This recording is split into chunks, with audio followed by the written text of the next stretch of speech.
जय श्री हरि।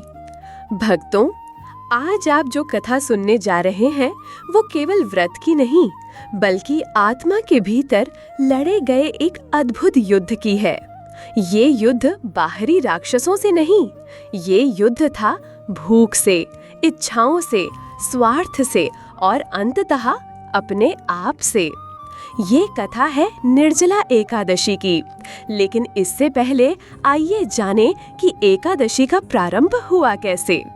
बहुत प्राचीन समय की बात है, जब संसार में पाप बढ़ गया था, तब भगवान विष्णु ने मोहिनी रूप में राक्षसों को मोहित किया और देवताओं की रक्षा की।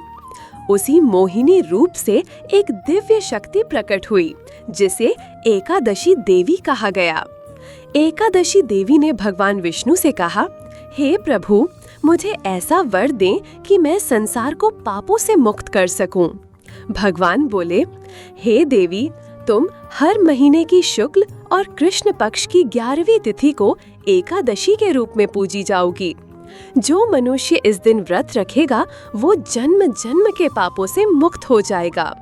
भक्तों, यही एकादशी जब निर्जल रहकर की जाए तब उसका फल हजारों एकादशियों के बराबर होता है।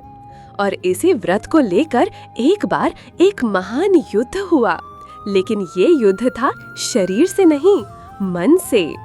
ये कथा है महाबली भीम की। शरीर से पर्वत पर भीतर से ज्वाला। भोजन के बिना एक क्षण भी न रह पाए वही भीमसेन। वनवास के समय युधिष्ठिर, अर्जुन, नकुल और सहदेव सभी एकादशी व्रत रखते थे। भीमसेन नहीं रखते। युधिष्ठिर ने उन्हें कई बार समझाया, भैया, एकादशी का व्रत आत्मा को शुद्ध करता है। अगर तुम व्रत नहीं करोगे तो पाप का भागी बनोगे। परंतु भीमसेन का उत्तर साफ था, भैया, मेरा पेट अग्नि समान है। मैं भोजन नहीं करूँगा तो मुझसे कुछ भी नहीं होगा। मुझे युद्ध दो, राक्षस दो, पर्वत उठाने को कहो, मैं कर लूँगा, पर भूखा रहना असंभव। तब एक दिन भीमसेन सीधे पहुँचे महर्षि वेदव्यास के पास और बोले, गुरुदेव, मुझसे हर महीने 2 बार व्रत नहीं होगा, पर मैं पुण्य से वंचित भी नहीं रहना चाहता। क्या कोई उपाय है? वेदव्यास जी ने आंखें बंद की, मुस्कुराए और कहा, हे भीमसेन, अगर तुम सच्चे मन से वर्ष भर की सभी एकादशियों का फल चाहते हो तो सिर्फ एक व्रत करो, निर्जला एकादशी। इस दिन जल तक नहीं पीना, भोजन नहीं, फल नहीं, केवल ध्यान, भक्ति और आत्मनियंत्रण। ये एक दिन पूरे साल की एकादशियों का फल देगा। भीमसेन ने सिर झुका लिया, स्वीकार कर लिया वो युद्ध जो सबसे कठिन था। निर्जला एकादशी का दिन आया। सूरज की किरणें तप रही थीं, जंगल में गर्मी की लहर दौड़ रही थी। पसीने में लथपथ भीम, परंतु भोजन नहीं, जल नहीं। शरीर कांपने लगा, होश डगमगाने लगे, पर मन अडेग।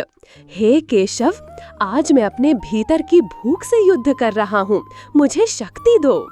दिन बीत गया, रात आई। भीम ने गंगा जल और तुलसी से व्रत तोड़ा। उसी क्षण स्वर्ग में पुष्प वर्षा हुई। देवताओं ने आकाश से कहा, भीम, तुमने आत्मयुद्ध में विजय पाई है। आज से यह व्रत निर्जला एकादशी कहलाएगा। भक्तों, निर्जला एकादशी केवल उपवास नहीं है, यह संयम की पराकाष्ठा है। यह आत्मा की शुद्धि है। यह स्वयं को जीतने की प्रक्रिया है।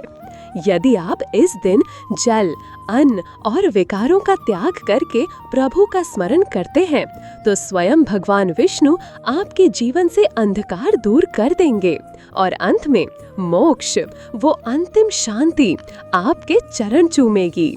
जय श्री हरि, जय श्री विष्णु।